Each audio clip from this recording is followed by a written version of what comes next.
lot of times businesses think I'm too small, I'm too insignificant, nobody wants my data, nobody's coming after me. And unfortunately, that's not true. As we've seen with the OPM hacking, as we've seen with the Equifax breach a few months ago, oftentimes you're collateral damage because you're relying on somebody who's not protecting you the way you think they're protecting you. And then even when you're not collateral damage, you're an easy target simply because you're small, because they know that you're not that defenseless. You're an entrepreneur and you make vital decisions that hopefully blossom into a business. You're the savvy, out-of-the-box risk taker who believes wholeheartedly in the process of innovation. Innovation that will change the world. This is CEO Chat with Gresham Harkless, and you're about to embark on a journey through the awesome world of business. Gresham is the epitome of drive and desire as he works to help support small businesses and entrepreneurship. And you're about to learn from this entrepreneur how you can improve your odds of success in the business world. Welcoming the host of CEO Chat, here's Gresham Harkless.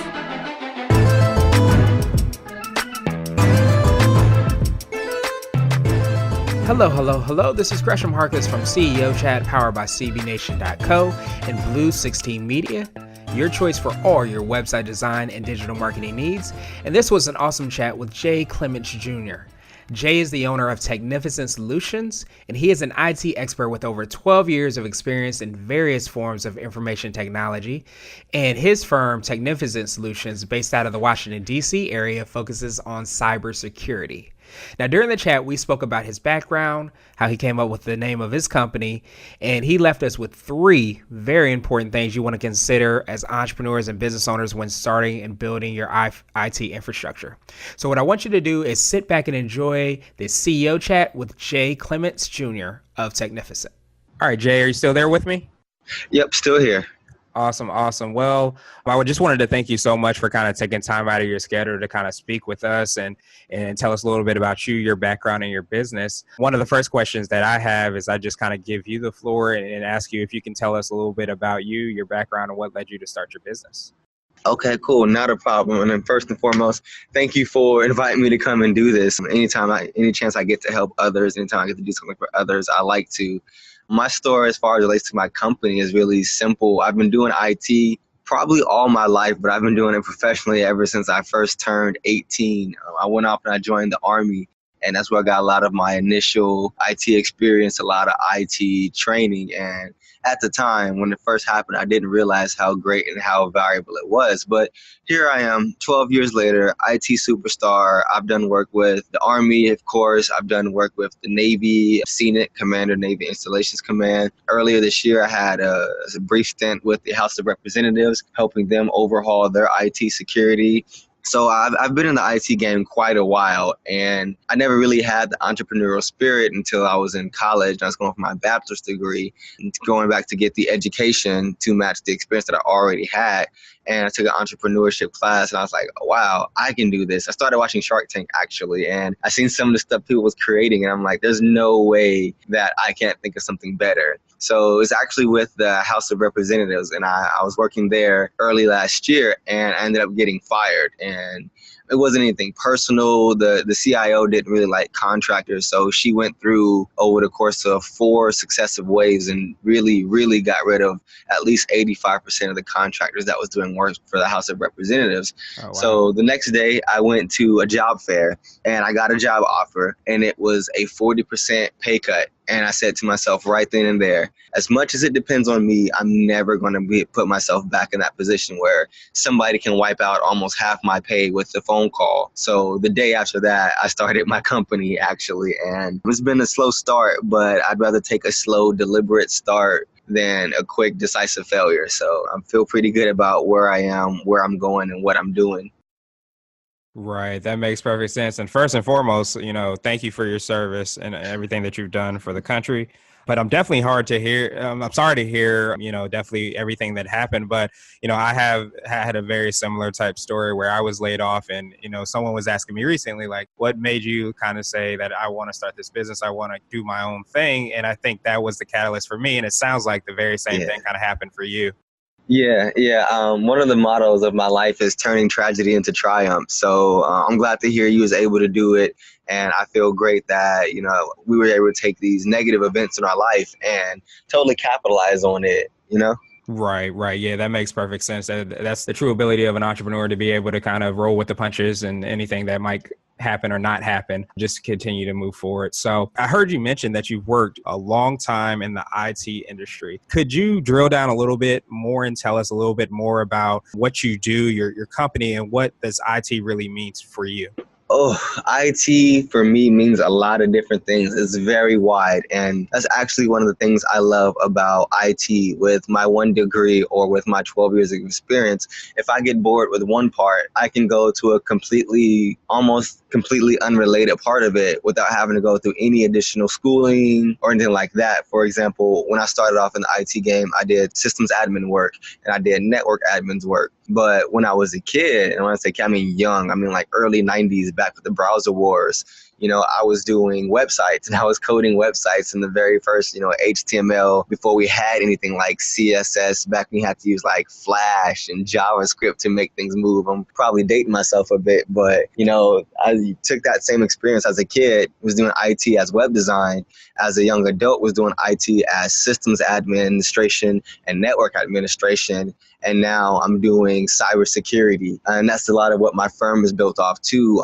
With the cybersecurity, people think that when it comes to IT, when it comes to technology, it all has to be complicated and convoluted. And because of my wide breadth of experience, I can take it and say, no, it's actually very simple. I mean, we say password theory, we say encryption, we say hashing, but all of those have very easy to understand applications in life. And when I talk about those things with people, they're very amazed at how simple I can make it. For example, when I talk about encryption, they're like, oh, it's math, it's this, it's that. And it is, but honestly, in like the simplest terms, when you encrypt something, you're just taking it from a form that's immediately usable to one that you got to do a little work in. It's just like if I write a note to somebody in Spanish, but they don't speak Spanish. If they get that note somehow, they're not going to be able to understand it. Just like if you intercept something encrypted, you won't immediately understand it. Now, later you can crack the code and decrypt it, just like if you took that note to a friend of yours who speaks Spanish, but you got to put in some extra work for that. And that's really what it's about, making effort it takes to defeat a certain level of encryption, or making the effort that it takes to defeat something that I've put in place to where it's not really worth the time or the effort to go through with it. Yeah, that makes perfect sense. And I love that example of the fact that you're kind of translating the language, so to speak. And then that's what you're kind of doing if you're encrypting something on your file or within a server for somebody that might hack into your system and they can't actually Exactly. or be able to get access to whatever it is that you're trying to protect. Definitely.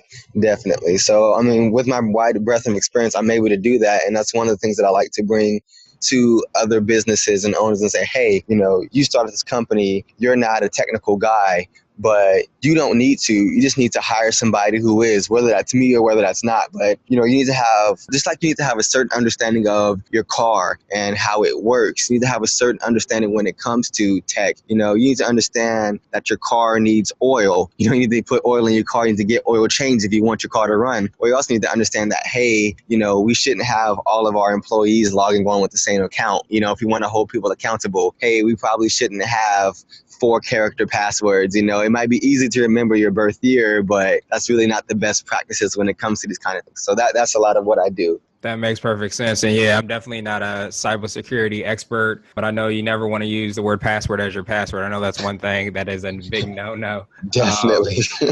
So make sure you don't do that. So I guess, could you tell me a little bit more about your company? The name of it is Technificent, right? Yeah, so the name is Technificent Solutions. And the story behind that is when I was actually coming from the Army, when I was younger in the Army, me and the unit I stayed with the longest, we were very close knit. Because of the nature of what the Army is and what it does, you become like family very quickly, and you form very deep ties with people that you may not ever see again in your life. But if you ever do, you pick up where you left off. So this was right around the time that the Boondocks was still a TV show on the TV and everything. And they had a character on there called Thugnificent. Well, inside of my team then, inside of my group, the communications, the IT, the cybersecurity section, I got a reputation for or no matter what it was, I would get it fixed. I'd be the one to fix it. So we was all watching the episode of Boondocks. We stayed late. We hooked up some projectors. We put it in the big auditorium. And it was me who got that going. And one guy was like, hey, you know that guy Thugnificent? I was like, yeah. It's like, we're going to start calling you Technificent. And he said it, and everybody heard it, and it just stuck. So you had people who weren't even familiar with the character, who had no idea what the Boondocks was, calling me Technificent. So when it came time to start my company, I had a whole list of names, and I wanted to make sure that whatever I named my company was going to be a reflection of me and a reflection of what I do. So Technificent was up there. Technificent Solutions was up there, and another name was FNIT, because people don't really understand IT. People have misgivings of IT. So to them, oh, this FNIT stuff, I don't get it. But for me, it's like, hey, how do I solve your problems? FNIT. So when I ran it through my friends and family on what I should name this company, it was actually Technificent Solutions that won out. And I'm glad it did, because it's catchy. And even now, people who don't know about the Boondocks, people who don't really know about me as a person, they may be meeting for the first times, they hear Technificent Solutions, they understand right from the get-go that I'm trying to bring something of quality to them, even if they don't understand exactly what it is immediately. Yeah, that makes perfect sense. And as a fellow Boondocks lover, I love that you took something like that and then you were able to kind of brand and create your company name from that. Yeah, I'm a huge Boondocks fan. So I was just talking the other day with somebody about the Boondocks, and I was just like, I wish I could go back and watch it again. So it's funny that you just brought that up. So that's awesome that you were able to kind of take and do that. So most of our, listeners and readers for our blog are, entrepreneurs and business owners. So could you take us through what you would do for the average business owner and how you would kind of help them to make sure that they are secure? So what I do for the average business owner is I make them less of a target and a harder target than what they probably are right now. And the reason for that is that over half of the cyber attacks, over half of the cyber crimes that occur against small and medium businesses. And that's defined by the SBA as businesses with 100 or fewer employees. And the reason for that is because they usually don't have the money. They usually don't have the infrastructure in place to protect themselves. And when you first create your company, you're a very soft, squishy target. When I started my company, I thought that the day after I started it, I'd get all these calls and people would be banging down my door and nothing happened because nobody knew who I was. Nobody even knew I existed. And when you first start your company, everybody starts off on that same playing field. You're the new guy, even if just for a moment, and people don't know what you do immediately off the bat. So a lot of times businesses think I'm too small, I'm too insignificant. Nobody wants my data. Nobody's coming after me. And unfortunately, that's not true. As we've seen with the OPM hacking, as we've seen with the Equifax breach a few months ago, oftentimes you're collateral damage because you're relying on somebody who's not protecting you the way you think they're protecting you. And then even when you're not collateral damage, you're an easy target simply because you're small, because they know that you're not that defenseless. So what I do for companies is I dispel a lot of these cybersecurity and tech myths, primarily being that I'm not important, nobody wants my stuff. So say a company comes, or a company's heard about Equifax, which just about everybody has now.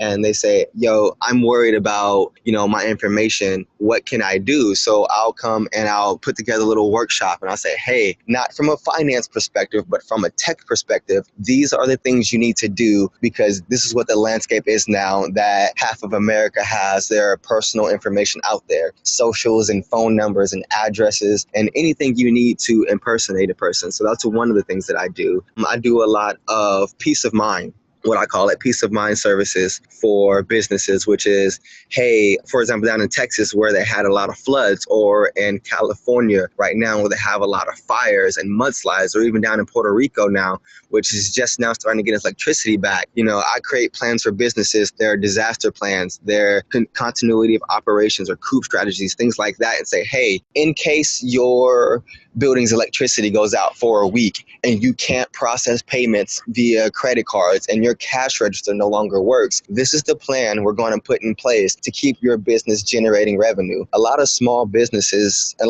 in general can't go long without making money before they have to shut down their doors. So I do peace of mind products like that as well. As I tell them, I'm the one who understands this FNIT so that you can focus more on running your business rather than worrying. Worrying should never be step one of any of your exit plans for making money.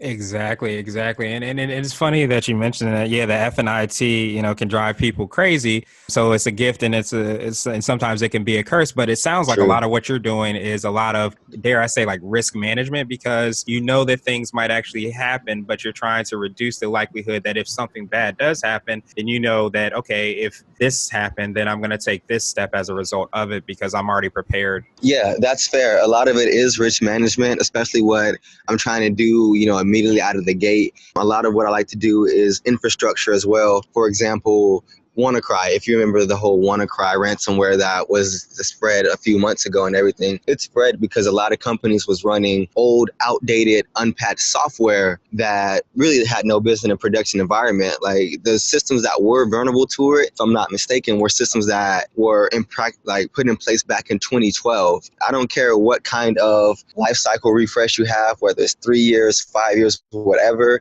running something that's 2 operating systems behind is just a no-go in the corporate world. So I do things like that, say, hey, your infrastructure is lacking in these areas. Here's where you need to go in order to protect yourself from modern day threats, that stuff as well. No, that makes perfect sense. And yeah, I know that definitely, from like the web standpoint, that's definitely a big issue where sometimes, hacks or malware or whatever happen as a result of just not updating your systems or not updating the things that are on your system. So I Yes. imagine the same thing happens in every aspect of IT. It is. And unfortunately, a lot of exploits are successful simply because a lot of times there's a breach or there's an exploit or things like that. And it's for something that we already have an issue for. And the only reason why it was successful is because the company didn't go around to updating and upgrading and patching their system as required. It's similar to where it's like the flu shot every year. If you don't get the flu shot, you're at a greater risk of getting the flu. So they say just go ahead and get the flu shot. It's one of those kind of things. It doesn't take much effort to update or upgrade your software, especially if you have a mature software policy. But even if you don't, it doesn't take much effort. So go ahead and do it. Right.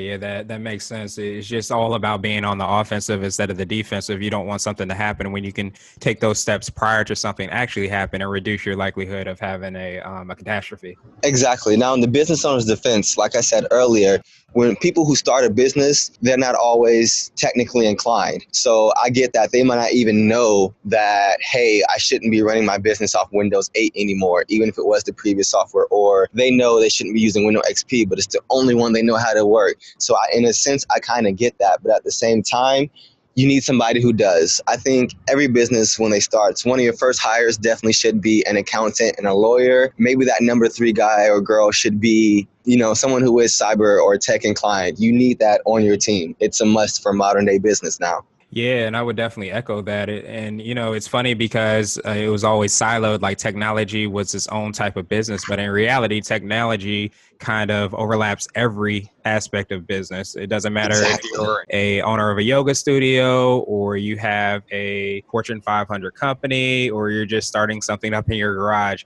Technology is a big part of what it is that you do. So it's important to kind of make sure that you have somebody on your team that's aware of what's going on or at least has connections with people that can help out. Yes. And you hit the nail right on the head with that one. This stuff used to be just relegated to the world of nerds and geeks and Poindexters and Einsteins and eggheads and alfalfas. And if I left off any group, I apologize. I want to include you too. But nowadays, when there's computers and nowadays when there's technology and everything, you can't afford to just not know anything. You have to know something about it. There's computers in our refrigerators now that tell you, hey, you just ran out of milk. They'll send you a text message when you're passing by a grocery store that says, hey, pick up some milk. I mean, when you're down to that level of detail, you can't afford to say, oh, I'm not tech savvy, which doesn't apply anymore. You can't afford to not know about this stuff. You have to have, you have to know a little bit about it yourself. And you need to have somebody on your team who specializes in it. Definitely. Awesome. Yeah, that makes perfect sense. Yeah, technology and computers are everywhere.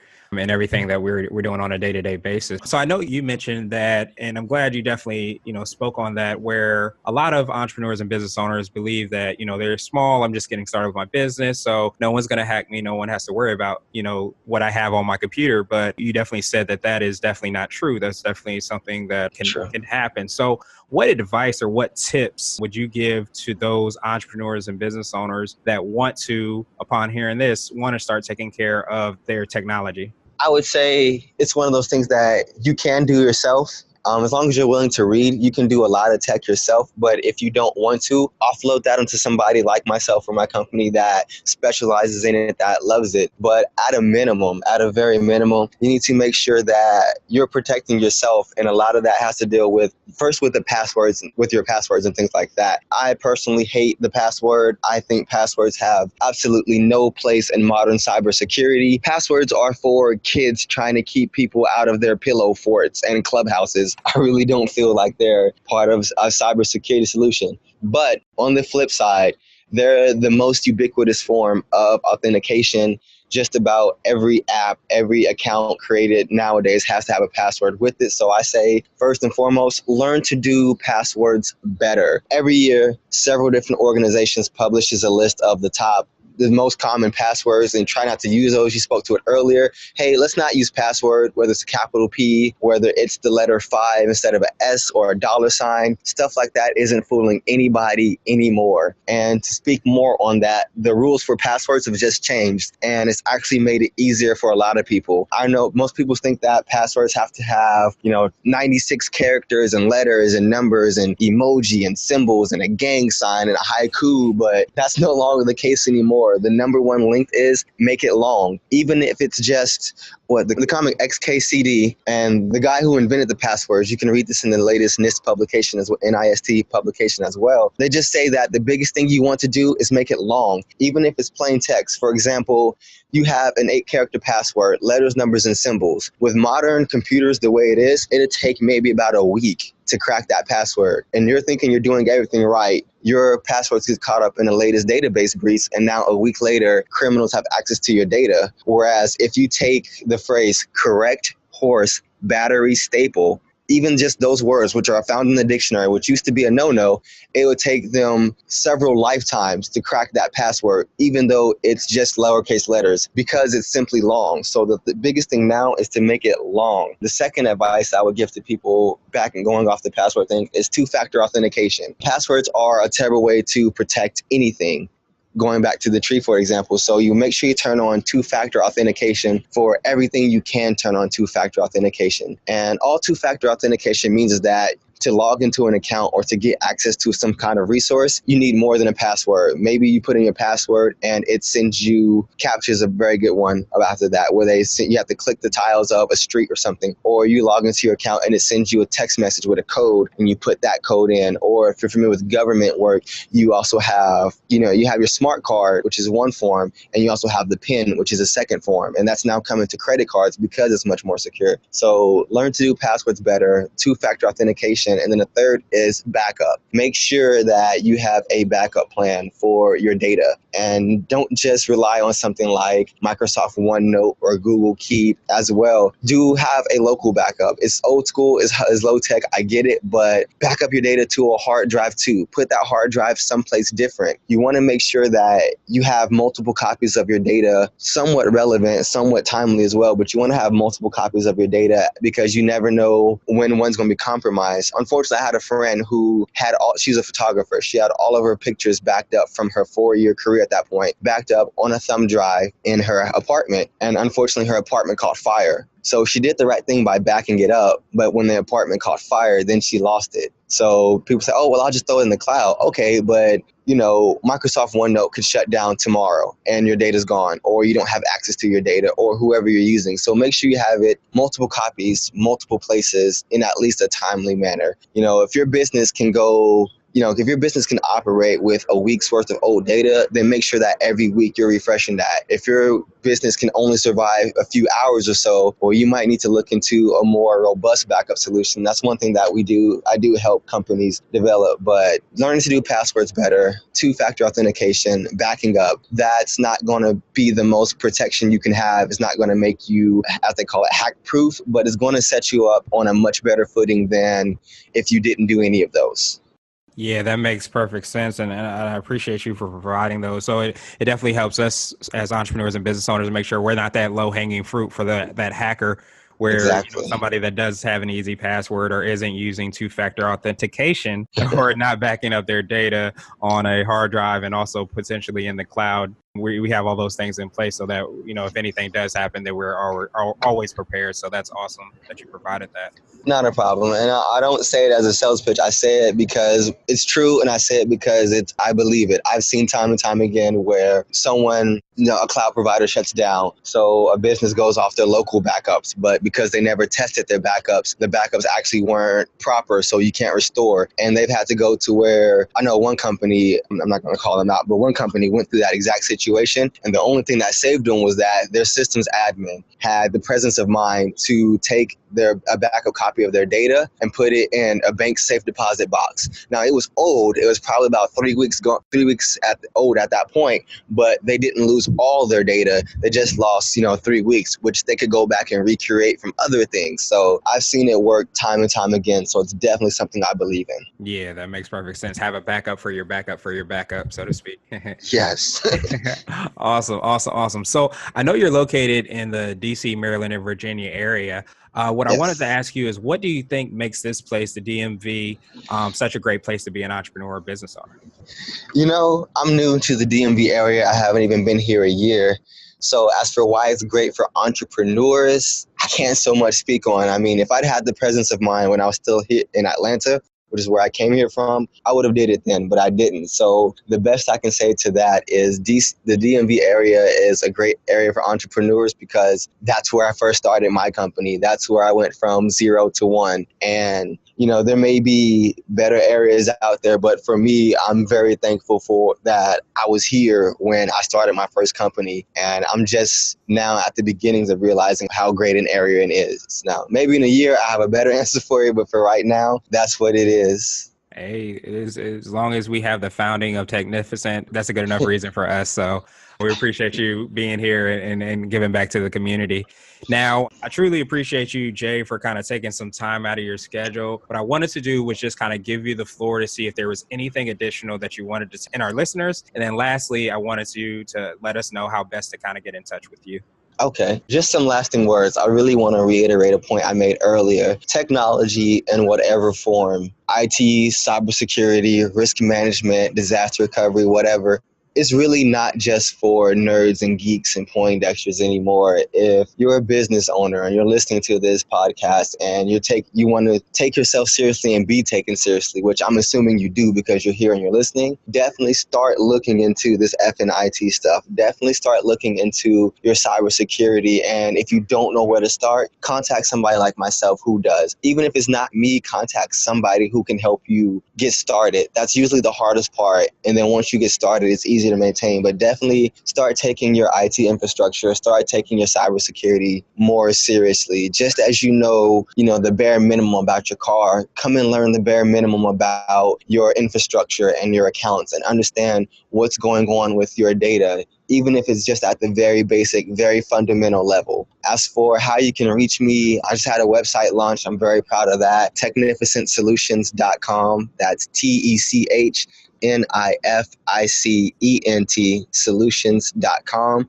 You can find me on Twitter at Technificent989. You can also reach me by phone. Can I put my phone number out there? Absolutely. Please do. Oh, sure. You can also reach me by phone, 703-951-7855. I understand this F&IT so that you can focus more on running your business. Awesome, Jay. And we'll definitely make sure we have the link to your website and your phone number and your Twitter account in the show notes, just in case anybody wants to follow up as well. But Jay, thank you so much. You provided loads of great content and information. And I just thank you for taking time out of your schedule.